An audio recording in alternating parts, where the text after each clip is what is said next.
Hello and welcome to the Midweek Extra. That's the camera I'm going to be looking at for the majority of the show. I just realised. Thanks for breaking the fourth wall. Yeah, I broke it. First seconds of the show.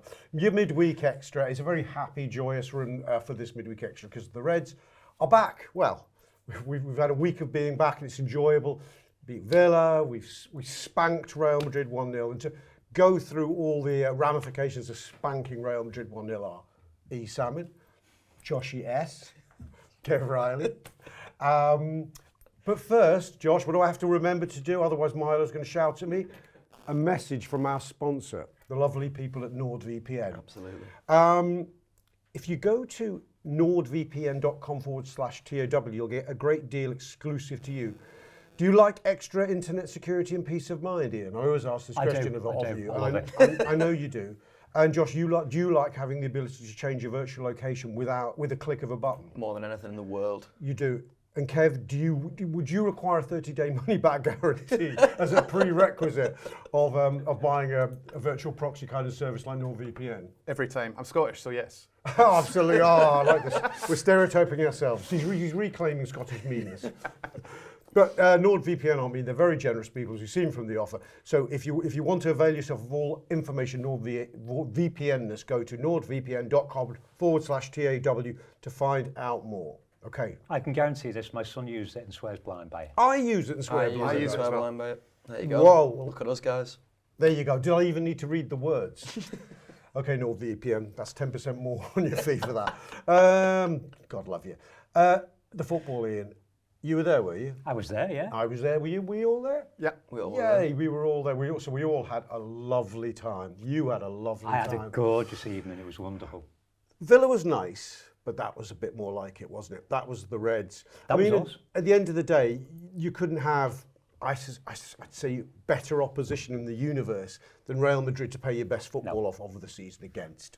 I was saying this to Keo upstairs. It's amazing what happens when you get to play football teams who want to play football games. Yeah, I know. A team that actually likes playing football instead of deciding that Wimbledon in '87 is the absolute apogee of the game. They should all aim towards being Wimbledon. Arsenal. Fucking yard dogs. Sorry? I'm not saying Arteta has introduced this into the league at the detriment of everybody else, but Arteta has introduced this into the league at the detriment of everybody else. Alehouse football, we used to call it. Pure alehouse football.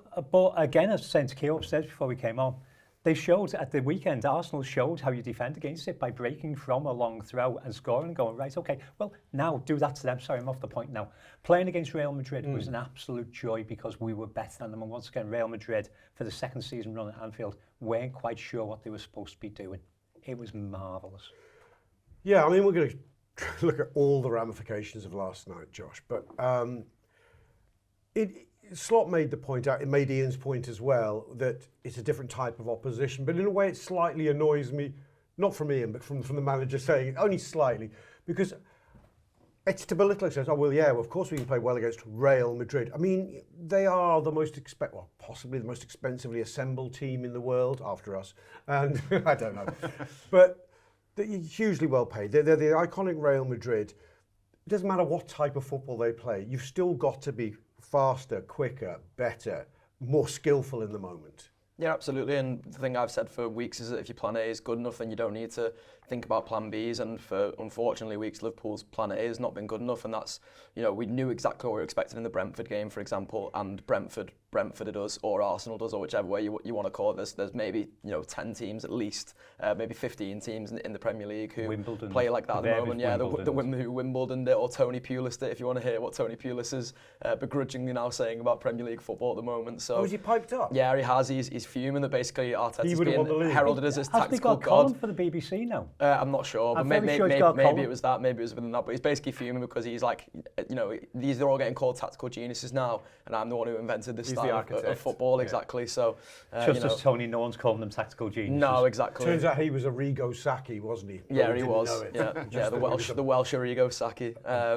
No, as I say, Liverpool's plan A wasn't good enough for weeks. Liverpool were allowing teams who want to play yard dog football to have encouragement. And by the way, Liverpool have a blueprint for beating a yard dog football team this season because they beat Arsenal 1-0 at Anfield. So Liverpool know how to deal with these teams. They've forgotten how to do it for weeks upon end. They've had two sort of kind of fixtures in terms of teams who want to play football to the point where we can show how good we are at the playing of football and being much better than everybody else at that. And Villa, it felt like got caught in a sort of halfway house between.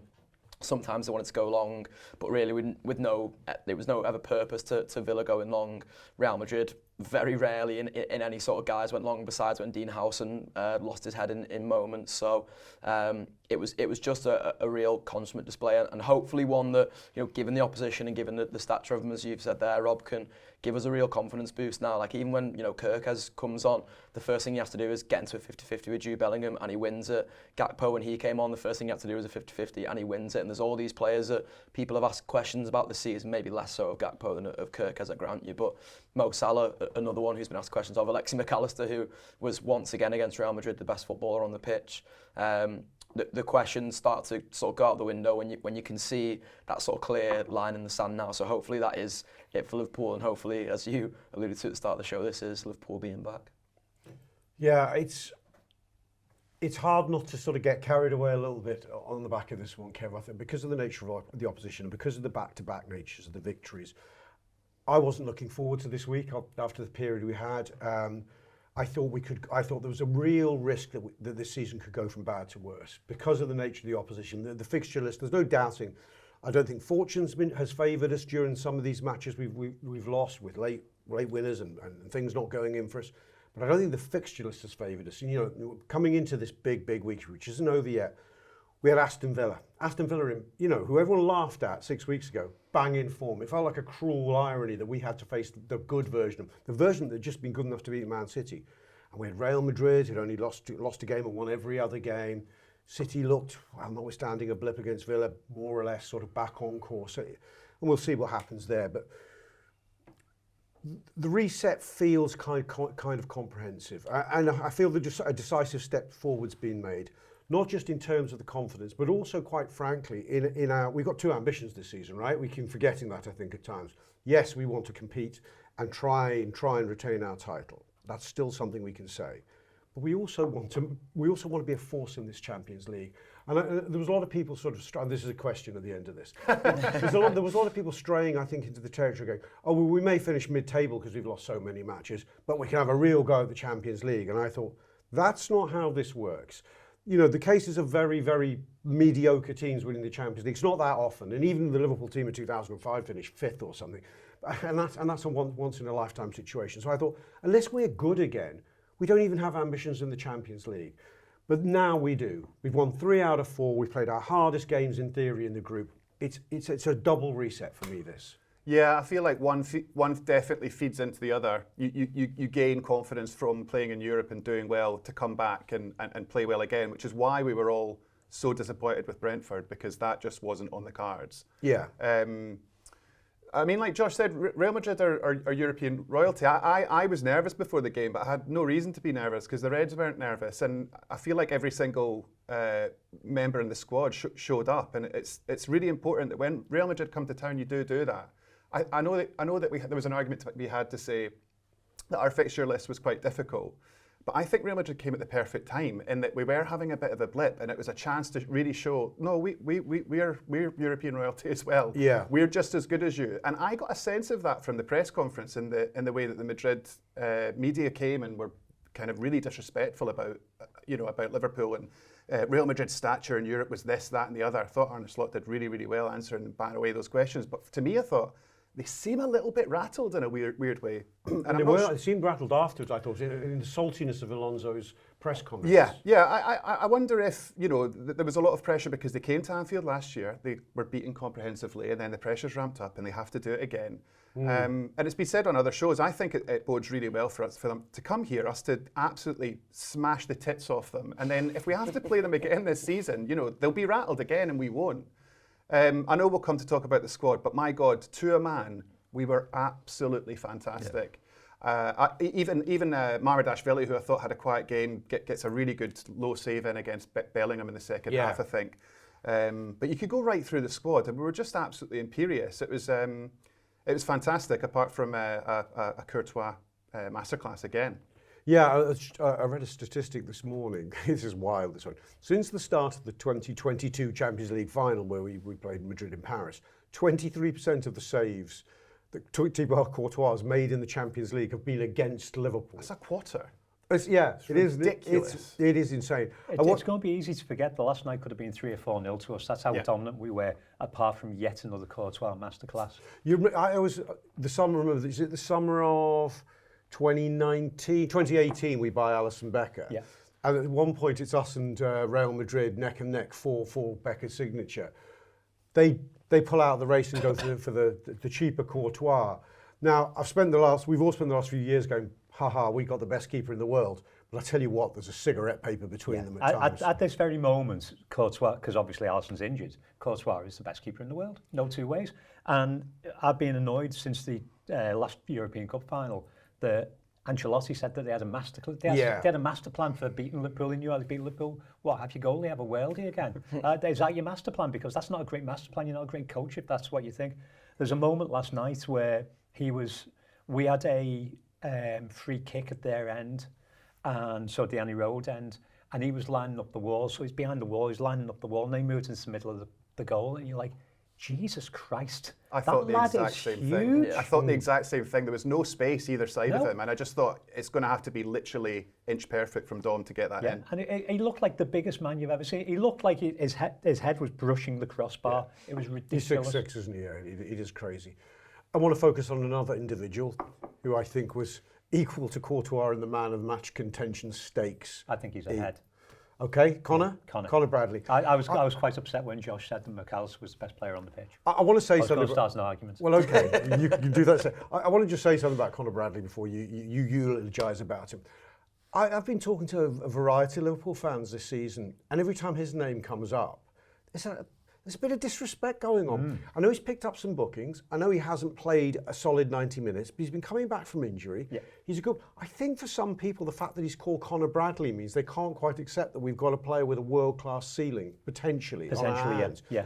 And okay, we haven't seen it this season yet. I don't think he's been terrible. But last night, my God, he was good. He was impeccable last night. He was as good last night as he was against Real last year. Yeah. And that's very high praise. And he was in a great run of form this time last year. And last night he was back to his absolute best. And it's not just the fact that he's kind of like, he gets painted as a kind of rudimentary right back who's just there to defend. This lad's skinning players down the right touchline. He's getting the play forward. He's attacking. And we said this last year, he's attacking in the way that Trent attacked in the first couple of years of Trent being a right back. The only thing he hasn't got from Trent's game is that long ball, that accurate long ball. It's the only thing he hasn't got. But he's got a Gareth Bale-like surge in him. Yes, we saw one of them last night. He got tripped nastily, but he was on the way then. He'll just blast through a defence. He's an excellent right back. One of the sort of underplayed things with Conor Bradley is actually his stamina. He's got that Dom Szoboszlai style stamina where he will just run up and down the pitch constantly, and we know from his past that he was a cross-country runner. He was playing Gaelic football. He's been involved in a lot of sports. I think he's just been blessed with the gift of incredible stamina, and I mean, he was fantastic last night. He's unbelievable. If you could have sort of, well, it's not one wish, but one of the one wishes I'd like for Liverpool this season is to keep him fit. I spent a lot. I don't know if you saw it where I was sitting. I was on his side in the second half.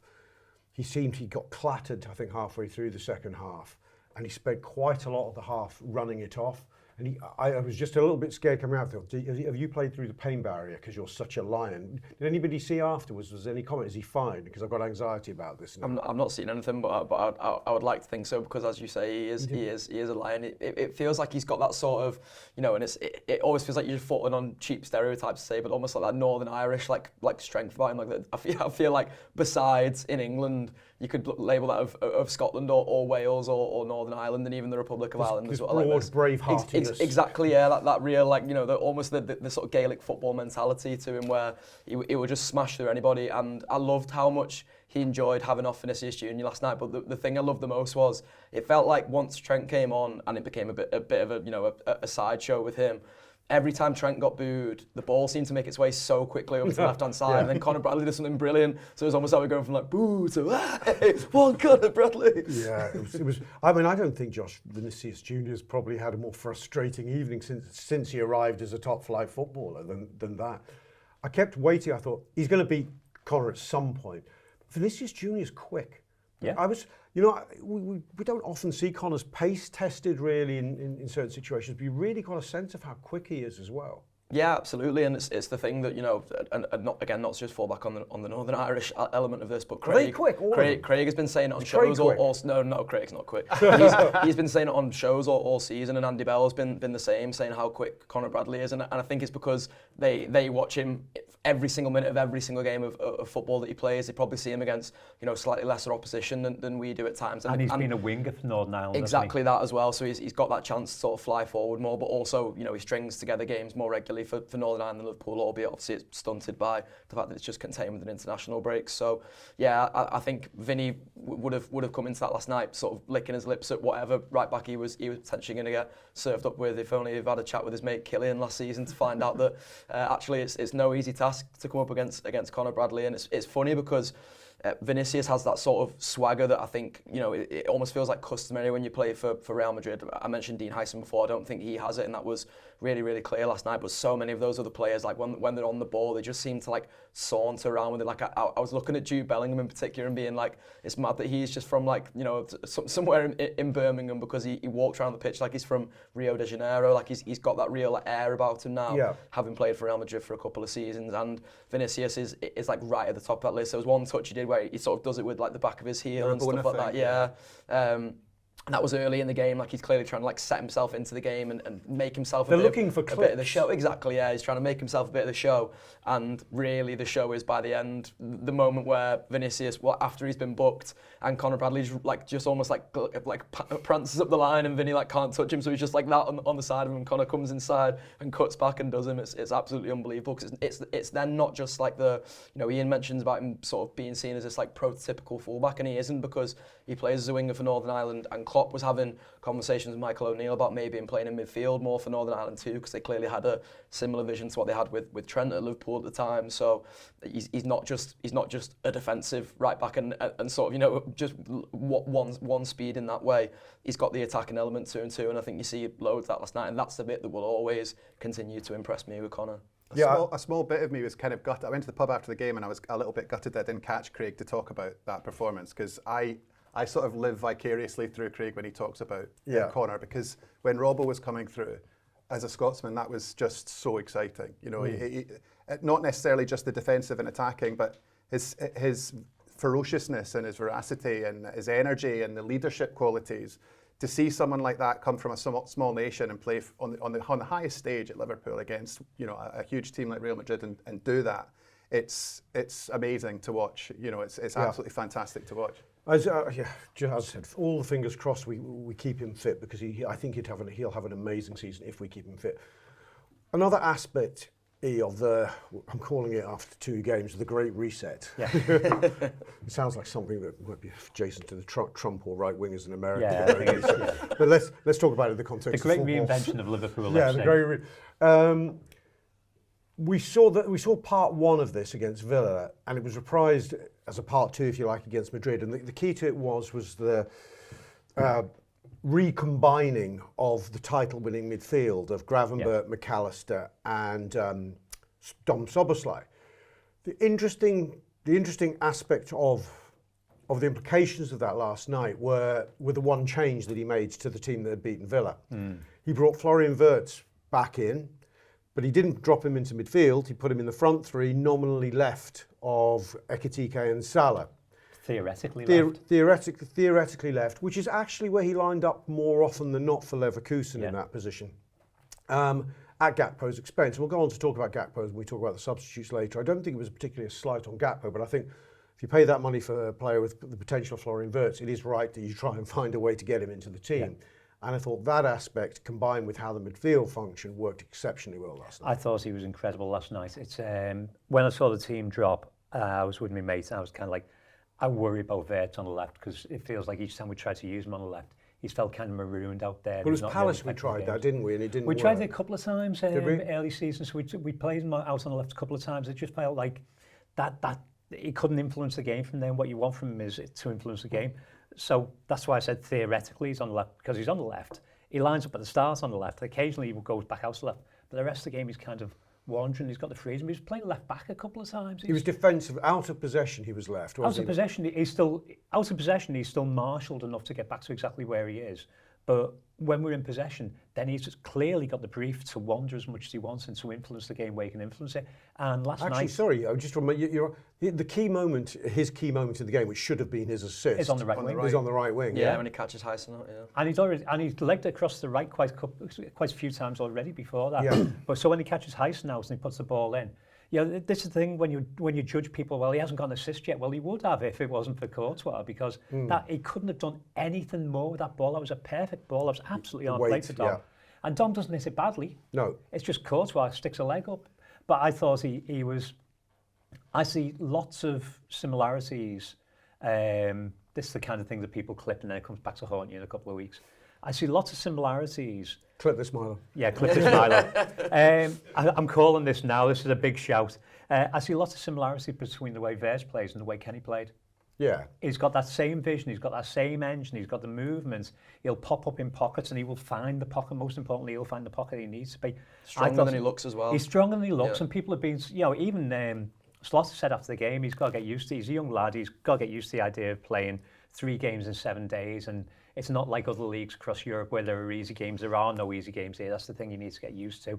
But he is strong. He's got, he's not knocked off the ball as easily as people were talking the first few weeks. He's got the Kenny arse. He's got the Kenny arse. He's got the low centre of gravity. He's a short lad. His counter-pressing was there last night, I thought, for the first time. Yeah. And, people assume you buy a finished product when you're buying a 21, just turned 22-year-old. For 115 million. Oh, yeah, but I mean, maybe this is a bad example, Kev, but I even remember Darwin Núñez from first to second season.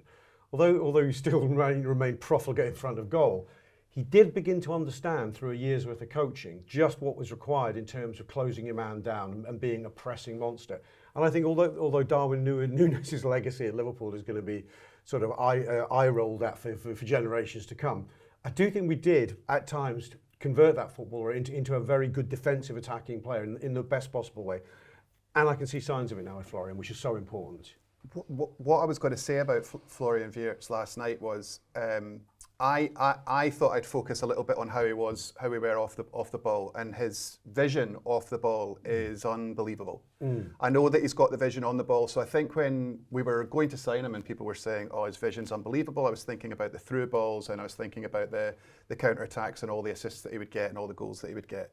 But off the ball, his vision was impeccable. He was stopping, he was in front of passing lanes, and he was, like you say, he was pressing unbelievably.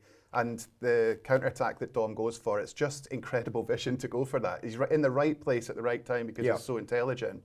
It's funny, I mean, there's somebody I follow on Twitter, Diane Christine, and she says that modern football has a tendency to draw permanent conclusions from temporary situations, and it leads to extremism. Yeah. The way that some people wrote off Florian Wirtz, 3 or 4 weeks into his Liverpool career is just ridiculous. Yeah. What I enjoy is all the people, it seems that every week there's somebody going, this guy is fucking unbelievable. I watched Alonso talk about it and say, if it wasn't for him, I wouldn't have titles. Berbatov the other week, did you see that? He was blown away. Rio Ferdinand was hoping for a line, and Berbatov was like, this guy is unbelievable at footy. And he is. I thought he was absolutely fantastic last night. And if we have to play him on the left to get the best out of him, for now, I'm fine with that. But I am very aware of the fact that he's probably come to Liverpool expecting to be in that number 10 role predominantly. It's interesting how the narrative has changed from him being I'm the most in-demand young footballer in Europe. Sit back. I didn't say he acted like this, but the way it was presented, he could sit back with folded arms and go, you Bayern Munich, you Liverpool, convince me how you're going to use me best. Yeah. I mean, the great irony of this is that Slot, who won that particular battle by giving him a very clear plan of how he's going to use him, was used him bloody everywhere, quite frankly, and we haven't hit a settled solution. Because it's probably not as much about the position as the role and the responsibilities, is it really? And that's what I think was sort of stark for me last night. And I know me and you have done a couple of shows this season, Rob, where we've sort of pined for Luis Diaz, and Cody Gakpo to me is brilliant in so many ways. Like I almost got to the point last night where and I think I've been going that way for weeks, where I turn around to my mate and I was like, it's almost like Cody's just like a worse version of Mo Salah, in that like his overall impact on a game is not going to be felt too much. He's a great outball in the way that Salah is, because sometimes he's got that strength and the sort of poise to bring it down, and a brilliant finisher who can pop up with not as many goals as Mo Salah, I grant you, but maybe a goal every other game if you looked at his got a nose sort of for a Liverpool. goal, Exactly, yeah. Whereas what we missed in Luis Diaz was, I mean, last season a goal every other game, but also like just that like sheer pressing ability, the ability to, when you're on the ball, sometimes run through 2 or 3 men to beat their press, to not just be bullied off the ball in the way that unfortunately sometimes Salah is, as well as Gakpo is. And the difference is Diaz is always present in a football match. Exactly. And I must say, I do like a player who's present. After the second half of his game last night, where he was very definitely not present. Diaz. Well, yeah. Oh, well, yeah, I believe that was a controversial sending off. Just not our problem. Well, it makes it easier for your left back as well, and I do wonder. And so I think Palace, Wirtz starts on the left, doesn't he? Yes, and there's he a does. Kirkez who's behind him, so maybe not the best sort of combination for what it was at the time.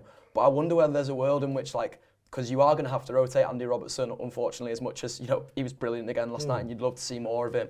He's at the age now where you are going to have to rotate him, otherwise injuries are going to come back around, and then you're going to have to go to Kirkez as a more permanent solution. And he's going to play 2 full games for Scotland. Exactly, yeah. So he's always going to be really important for his country too.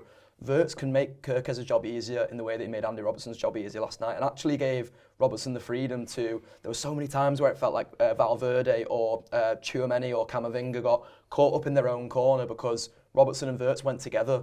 And suddenly it looked like a left-hand side that was like joined up again. It was like watching, and I'm not disrespecting Luis Diaz even by saying this, but it was like watching prime Robertson and Mane, where if their right back had it in that position, they almost wouldn't want it. Like I remember so many teams playing sort of panicked long diagonals out of that because they were like, I don't want any of that business. Gini Wijnaldum coming as a third man as well. And I don't want we're any not of that talking anywhere about near some me. dodgy right back. We're talking about 3 players who any team in world football would have in their Like side. I got to a point last night where I was like, after that first half, because the first half was like breathtaking football from both sides, wasn't it really?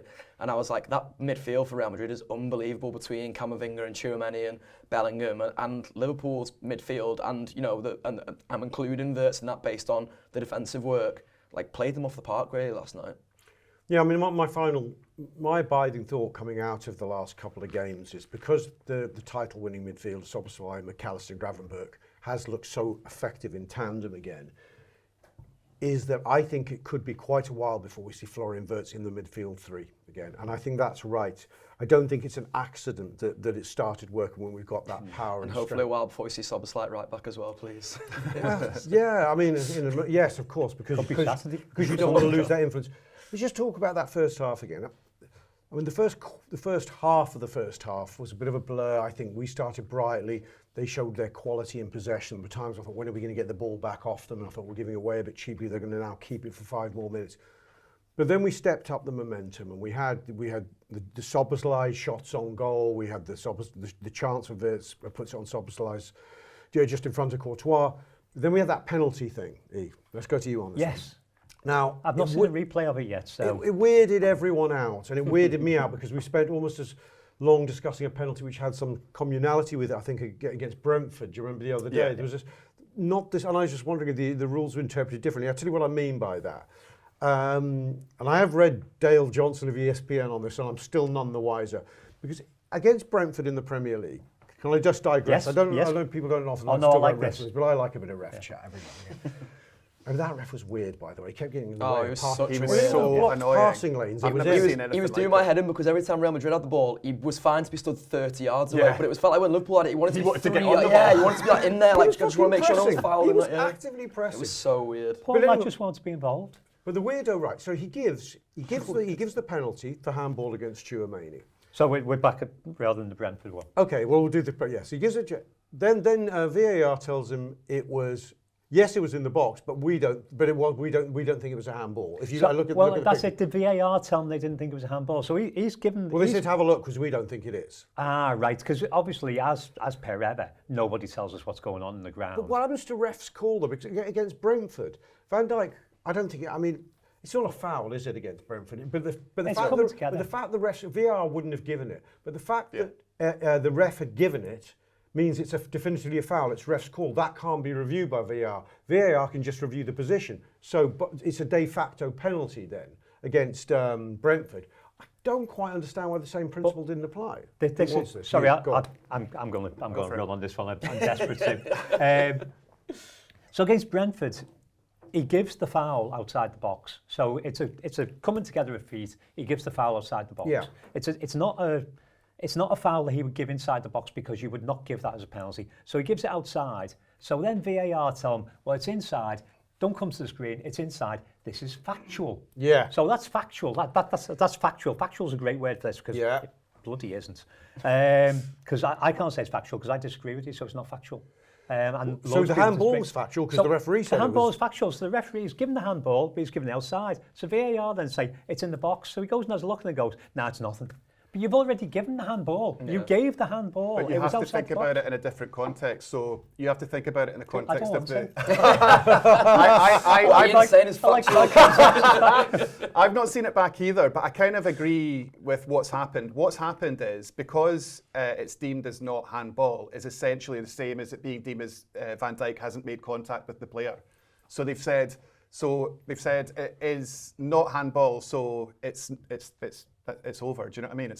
It's logical, and I don't think it was handball, by the way, when I've watched it back. It's not handball. Justice was done. But relative to what happened to Brentford... in the Champions League this season, that is handball. Yeah. In the Champions League, that is handball. Oh, is it? This is where they this is the inconsistency. Exactly. They open themselves up to so much this because they've like allowed different interpretations of the law. And listen, I understand that's going to be the case because referee last night to another referee, a Premier League referee, for example, is going to have a different interpretation of the same thing because we're all different as human beings. There is such a thing as subjectivity here, but it's like different interpretations of the handball rule. So it clearly hits his hand, but his hand is right into his body. So it's the natural silhouette, as they always say, but it hits him on the hand. So I've seen that given in some games. I've seen it not given in some games because, as I say, it's part of a sort of natural movement of his body.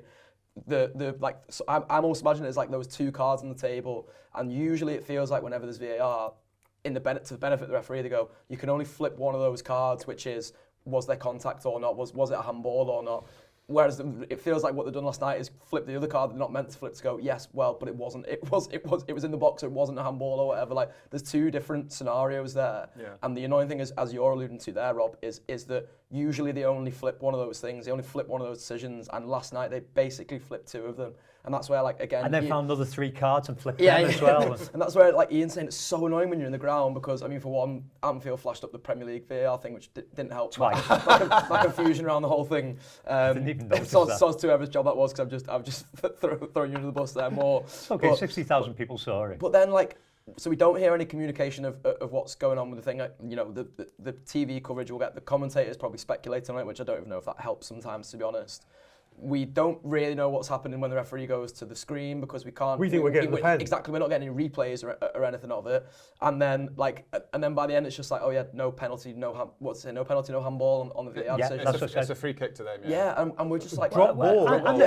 Well, it should have been a corner because it went out for a corner. Yeah. But we spent about a fortnight looking at VAR at that point. And then they give us 2 minutes at a time at the end of the first half. This is what I was about to say. My whole sort of ire over this whole thing was the fact that they did spend about 6 minutes looking at this, and that's me being generous. And when 2 minutes flashed up, I was thinking, what the hell?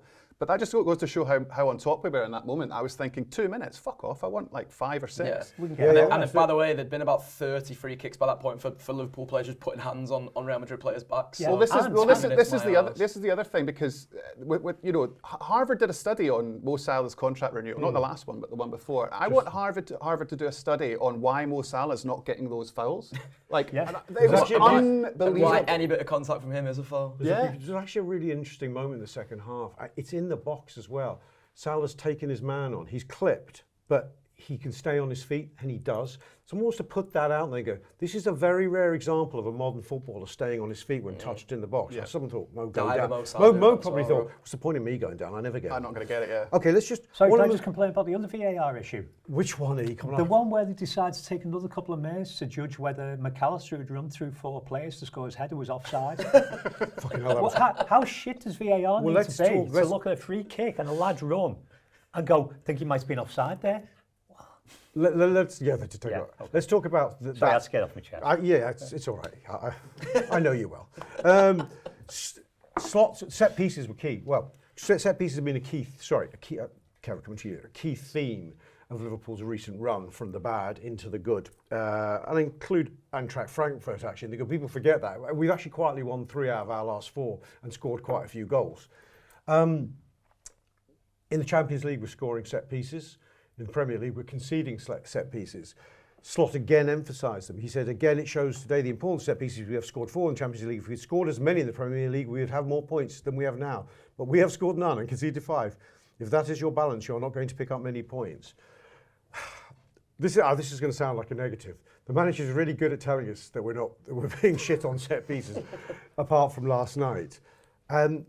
Is there a difference between the Premier League and Champions League in this sort of contrast? I know there's more grocks in the Premier League. Well, that's a huge part of it. I mean, the thing about Real Madrid when that squad dropped for them, I was thinking, where's your physicality? Where's your physicality? Yeah, it's not at all, There's no. I mean, Bellingham's a big lad and he's powerful and strong. I just mean literally the physicality of a set piece in the box, jostling, making space for yourself, getting a yard here or there.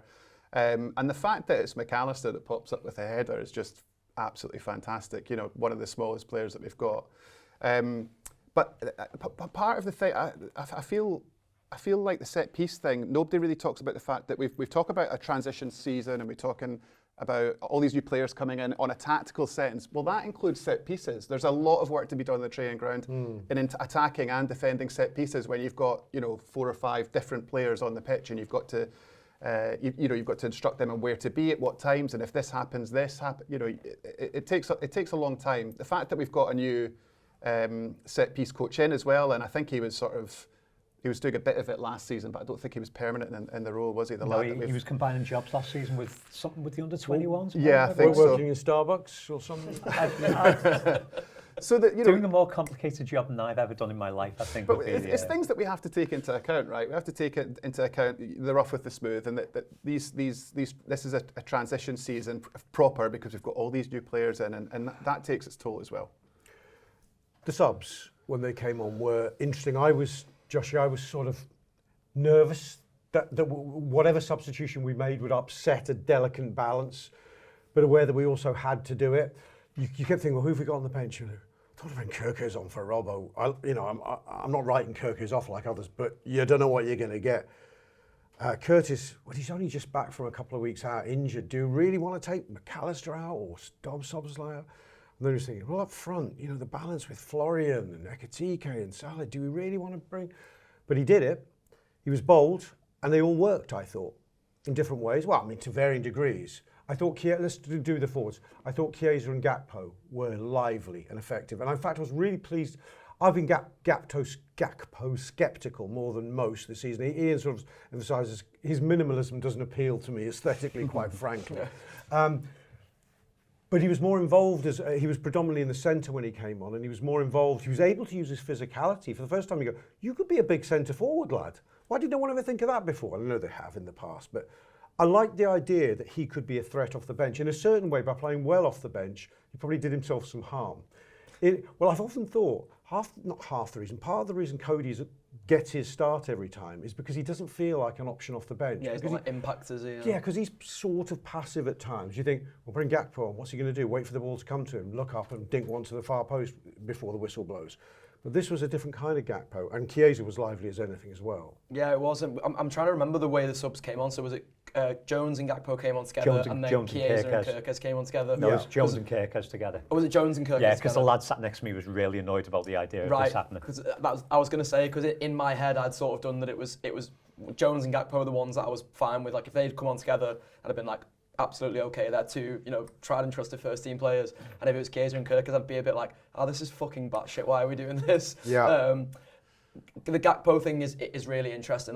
I've been a little bit frustrated by Ekitike in the last few games, in that sometimes it almost looks a bit like he's conserving energy. And one of the things that, again, just coming back to mine and your love for Luis Diaz really, is that like Luis Diaz plays every minute of football like it's his last minute of football. Yeah. And sometimes I do get a little bit frustrated by the players who look like they're conserving energy, who are just, you know, jogging rather than sprinting into a press and stuff. And it's probably because we've been spoiled down the years by having more Luis Diaz's than we've had Ekitike's or Cody Gakpo's. But we've also only got one fit number 9 at the moment. Well, exactly, yeah. So maybe Ekitike's just doing damage limitation to all of our mental health as much as his own physical health.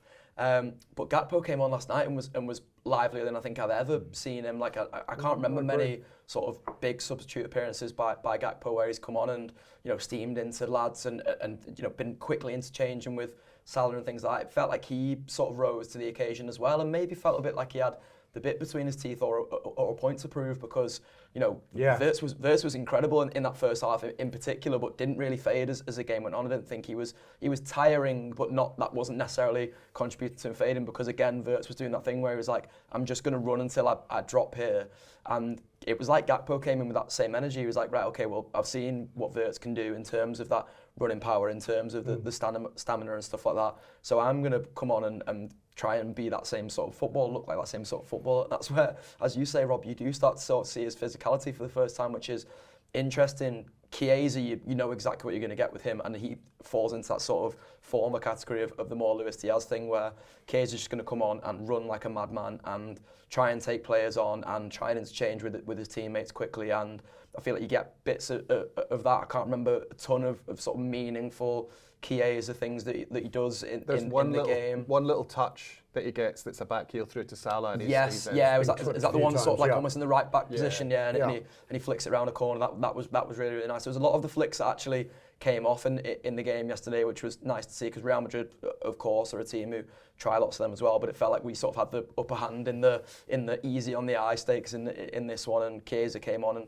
and contributed to that, as Kev points out. So yeah, was happy across the breadth of the substitutions really, even if the two maddered lads of the four, I was a little bit like at first.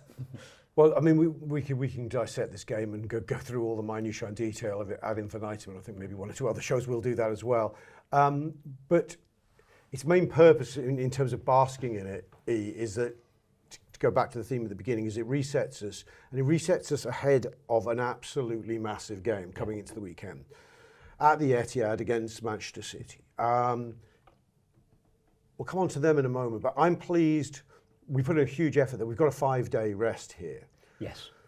Unless there are some revelations about some injuries that came out after the exertions last night, would you expect the manager to go same again when he goes to the Etihad? I'd hope for the same again, because it worked so well. I mean, why would you change? Unless you're forced into a change, why would you change what we did last night? That is exactly the template for City. You're playing against another team who, you know, this, again, as I was saying upstairs before we started, this isn't the City of 4 years ago. They're not a terrifying prospect anymore.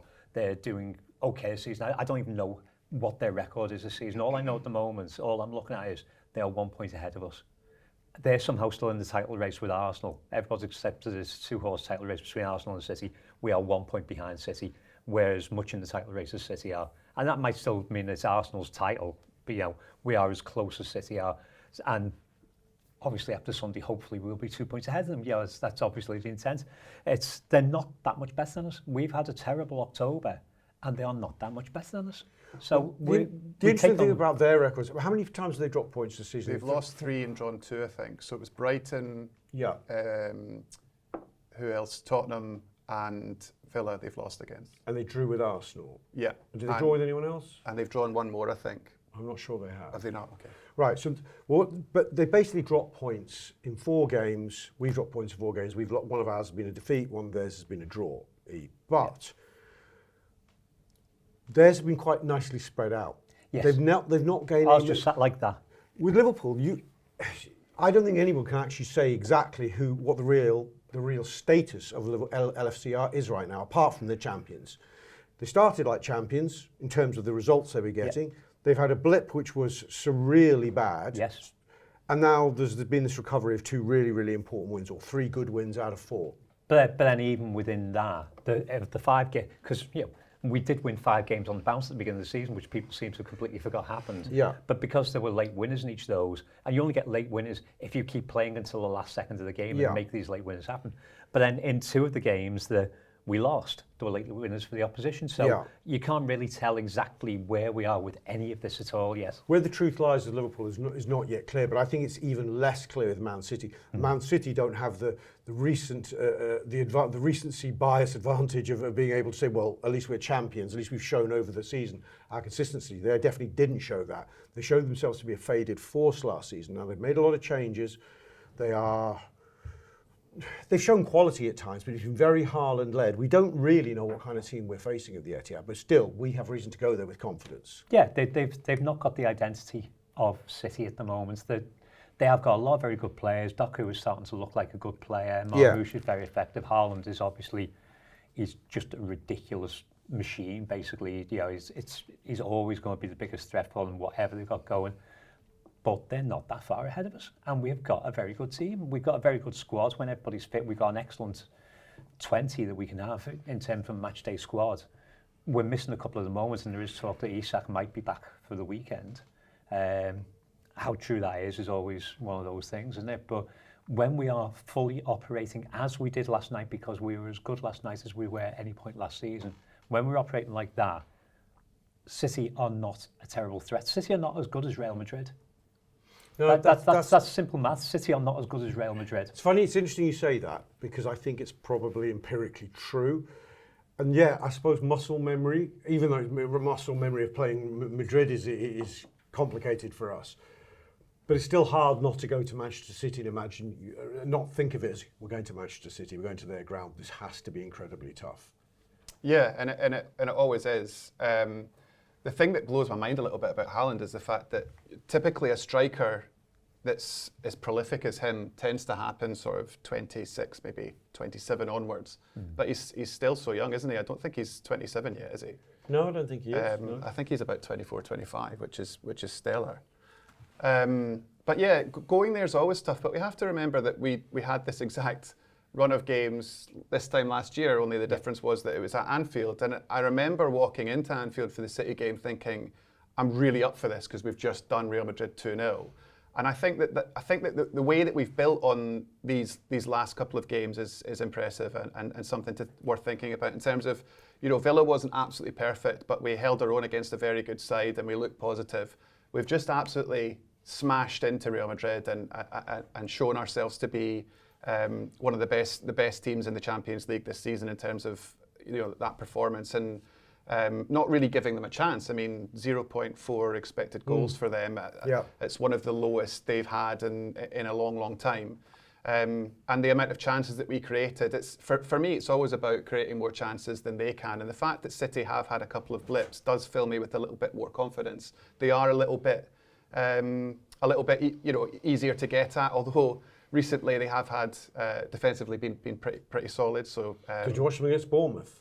That first half, they were torn to bits. Were they? Okay, I didn't see that. I was just looking at the form and seeing that they've not conceded many goals. They've got a tough game tonight as well. You know, everyone's thinking that they'll absolutely steamroller into Dortmund, but Dortmund are a tough team to play as well, especially in transition. As well. Say again? Days less rest for them. Days less rest. Days less rest. So all these factors come into play, and I think that the confidence levels will be high coming into this one. The one change that I would hope to make, I'm not sure how close he is just bringing Alisson back in. I don't think there's signs of that. I think there is signs of an outside chance of Isak being on the bench. I think psychologically that would be a nice thing to happen for us. But so much to look forward to again all of a sudden. I remember last season when we went to the Etihad, the day before Arsenal had slipped up at home to West Ham. And after a tough couple of weeks, suddenly I remember bouncing into that ground and thinking, Jesus Christ, this could happen. And the team had that approach. This time we go in on the back of 2 good wins. So I'm hoping our confidence is restrained, but also quietly bubbling. Okay, thank you very much, E, Josh and Kev. And do you all notice we got through the entire thing without referencing one entity, and we are not going to mention that entity. You all noticed it? Fuck him. Fuck him. On that note, fuck him. See you all soon.